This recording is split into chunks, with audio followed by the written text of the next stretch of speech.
শুভ সন্ধ্যা। আশা করি সকলে ভালো আছেন। আজ কথা বলবো একটা খুব গুরুত্বপূর্ণ বিষয় নিয়ে, যে নিয়ে প্রায়ই মা বাবারা আমাকে বলেন যে যেসব বাচ্চারা, ছোট্ট শিশু যারা প্রথম স্কুলে যাচ্ছে, তারা অনেক সময় ভীষণ কান্নাকাটি করে। তো সেই যে একটা মা বাবার জন্য সেটা নিশ্চয়ই খুব কষ্টের হয় যে বাচ্চাটা কাঁদছে এবং তাকে যখন স্কুলে ড্রপ করে সে আসতেই পারছে না, মানে তারা তখন এতটাই বিহ্বল বোধ করেন যে, এবং তারা সত্যি বুঝতে পারেন না যে কী করণীয় বা কী করে এটার সমাধান হয়।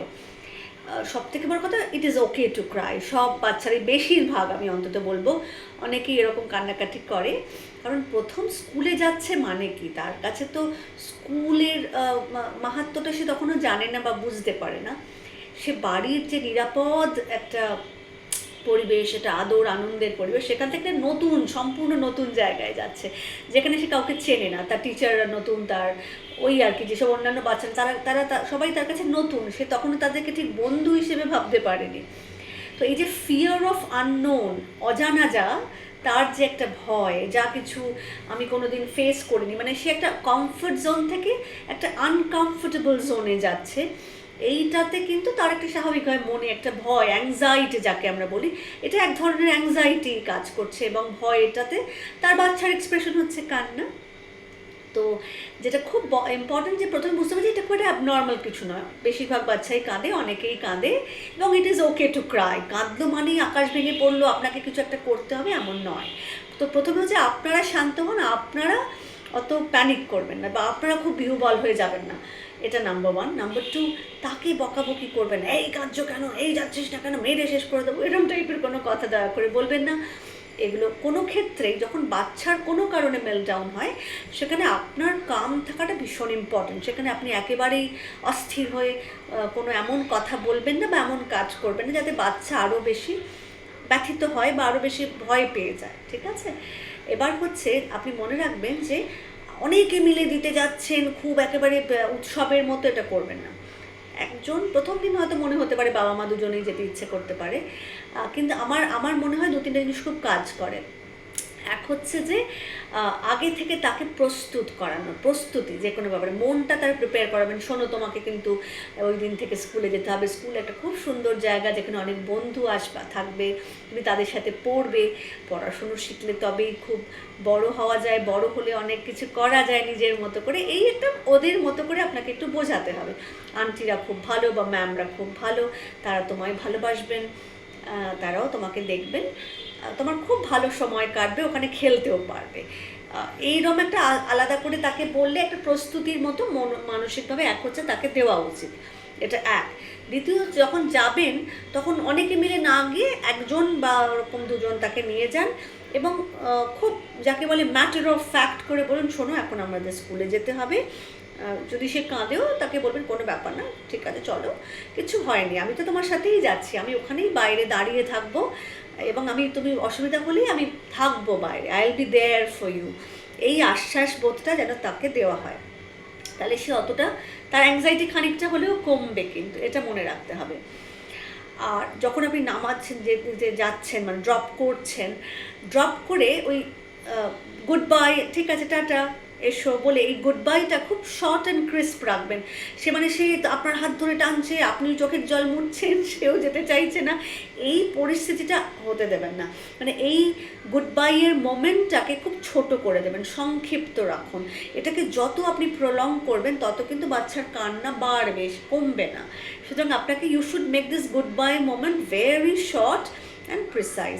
এটা নিয়ে কোনো আড়ম্বর বড় করে ঝামেলা করার দরকার নেই। কারণ যারা টিচাররা থাকেন, ইউজুয়ালি কিন্ডারগার্টেনের টিচাররা, তারা খুব অভিজ্ঞ হন এবং তারা খুব সুন্দর ট্যাকল করতে পারেন, বা তারা ঠিক বাচ্চাকে নিয়ে চলে যাবে, এবং হয়তো বা কিছু বাচ্চা কাঁদে ভেতরে গিয়েও, কিন্তু আলটিমেটলি ইভেনচুয়ালি সব ঠিক হয়ে যায়। তো তারা এগুলোকে হ্যান্ডেল করতে বেশি অভিজ্ঞ, তাই তাদের হাতে ছেড়ে দিন। সেইটুকু ভরসা বা বিশ্বাস কিন্তু আপনাকে করতে হবে তাদের ওপর, ঠিক আছে? আর প্রথম দু একদিন আপনারও একটু খারাপ লাগা হবে, অ্যাংজাইটি হবে, ওটাকে ভেবে নিন যে এটা পার্ট অফ দ্য ডিল। আপনি মাতৃত্বের বা মা বাবা হওয়ার যে খানিকটা কিছু জিনিস থাকে, এটা হচ্ছে তাদেরই মতো একটা জিনিস। সুতরাং এটা, ইট ইজ ওকে। বাচ্চা একটু কাঁদছে, আপনার খারাপ লাগবে, কিন্তু এটা ঠিক হয়ে যাবে। আরেকটা হচ্ছে, একটা তো প্রস্তুতি বললাম, একটা বললাম বেশি বড় অনেকে নিয়ে যাবেন না, একজন নিয়ে যান, গুড বাইটাকে ছোট করে দিন। আরেকটা হচ্ছে যে তাকে এবং এটাকে রোজ, এটা রুটিনের মতো যদি সে রোজ করে, তার কিন্তু আস্তে আস্তে ভয় ভাঙবে, সেটাই স্বাভাবিক।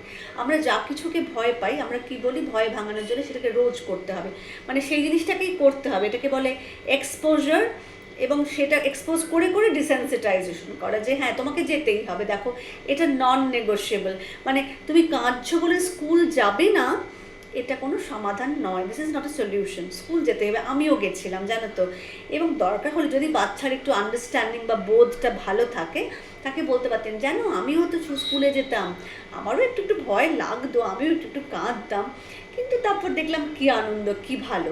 এইরকম ধরনের করে কথাগুলো তাকে যদি উৎসাহ দিয়ে বলেন, তাহলে সে বুঝবে যে হ্যাঁ আমার মাও বোধহয় যেত, তারও বোধহয় একটু দুঃখ হতো, ভয় হতো, কিন্তু আলটিমেটলি কিছু হয় না, সব ইভেনচুয়ালি সব ভালোই হয়, এইটা।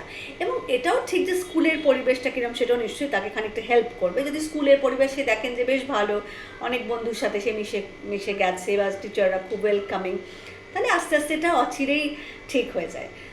এখানে একটা কথা হলো, অনেক সময় অনেক বাচ্চাদের একটু সময় লাগে, 2-3 সপ্তাহ লাগতে পারে, বিশেষ করে ছুটি পড়লে আবার এটা বেড়ে যায়, কারণ যেই ফ্রাইডের পর স্যাটারডে সানডে এলো, সে আবার বাড়িতে থাকলো, আবার সোমবার যাওয়ার সময় সে কাঁদবে।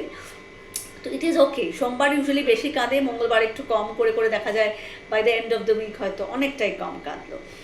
আর কি হয়, বাচ্চারা অনেক সময় শরীর খারাপ হলে আরেকটু বেশি কাঁদে, ওয়েন দে আর আনওয়েল, তো সেটাও নর্মাল। তো দেখবেন যে তার অন্য কোনো অসুস্থতা নেই, তো যে তার এমনি শরীর ঠিক আছে, তার জ্বর নেই, সর্দি নেই, মানে সে otherwise if she or he is feeling okay, তাহলে ভাববেন যে এটা একটা নর্মাল ওই প্রসেসটা, এটাতে আস্তে আস্তে সে অভ্যস্ত হয়ে যাবে, তাই ভয়ের কিছু নেই।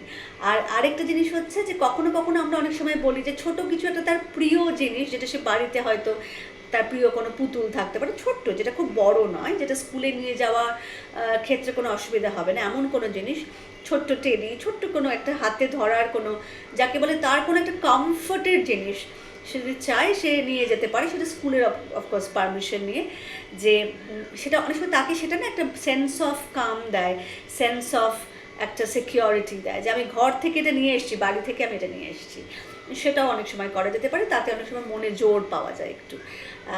এইটা হলো মূল কথা। আর অনেক সময় আমরা বলি গ্রেডেড, মানে একসাথে 3 ঘন্টা সে হয়তো থাকতে পারলো না, কিন্তু প্রথম দিন সে হয়তো 1 ঘন্টা কেঁদে বেরিয়ে এলো, তারপর দিন হয়তো আরেকটু বেশি থাকলো, এইভাবে আস্তে আস্তে গ্রেডেডভাবেও করা যায় জিনিসটা, আস্তে আস্তে সময়টা বাড়িয়েও তাকে ওই এক্সপোজারের অভিজ্ঞতাটা দেওয়া যেতে পারে, সেটা আরেকটা মেথড। তো এই মোটামুটি ব্যাপার। আরেকটা হলো যে সবসময়ের জন্যই আমি বলছি, যদি দেখেন যে বাচ্চাটা একেবারেই সেটেল ডাউন করছে না, বা চুপ করছে না, বা খুবই ডিফিকাল্টি হচ্ছে, তাহলে কিন্তু আপনাকে একটু দেখতে হবে যে কেন, যে বাচ্চাটি কেন এক্স্যাক্টলি তার মনে অশান্তিটা হচ্ছে। তখন তাকে একটু বুঝুন, দরকার হলে একটু আপনার পিডিয়াট্রিশিয়ানের সাথে কথা বলুন যে অন্য কোনো কিছু কাজ করছে কিনা, ঠিক আছে। এবং তখন অনেক সময় দেখা যায় যে বাচ্চাদের বেশি মেল্ট ডাউন হয়, তাদের অন্য কোনো সমস্যা আছে কিনা, সেটা প্রথমেই না, কিন্তু যদি পারসিস্টেন্টলি বারবার দেখা যায় যে সে সেটেল ডাউন করতে পারছে না, অন্যদের সাথে সে কথাই বলতে পারছে না, মিশতেই পারছে না, তখন সেক্ষেত্রে আমাদের একটু অন্য কিছু ভাবতে হতে পারে, যে তার অন্য কোনো অসুবিধে আছে কিনা, যেটা পেডিয়াট্রিশিয়ান নিশ্চয়ই দেখলে তার বিচার বুদ্ধি দিয়েছেন বুঝবেন। কিন্তু ওভারঅল আমি বলবো জেনারেলি ফর একটা নিউরোটিপিক্যাল চাইল্ড, যার অন্য কোনো অটিজম বরং ধরনের কোনো অসুবিধে নেই, সমস্যা নেই, সে কিন্তু ইউজুয়ালি কান্নাকাটি করে, মেল ডাউন হয়, কিন্তু সাধারণত একটা সময়ের পর আস্তে আস্তে সে কিন্তু বুঝতে শেখে যে এটা নর্মাল, এবং ঠিক হয়ে যায়, আর বেশি কান্নাকাটি করে না। সুতরাং আশা করি আমার এই কথায় আপনাদের উপকার হলো। আপনারা জানাবেন আপনাদের নিজেদের কোনো অভিজ্ঞতা থাকলে, আর ভালো লাগলে প্লিজ শেয়ার করবেন। ধন্যবাদ।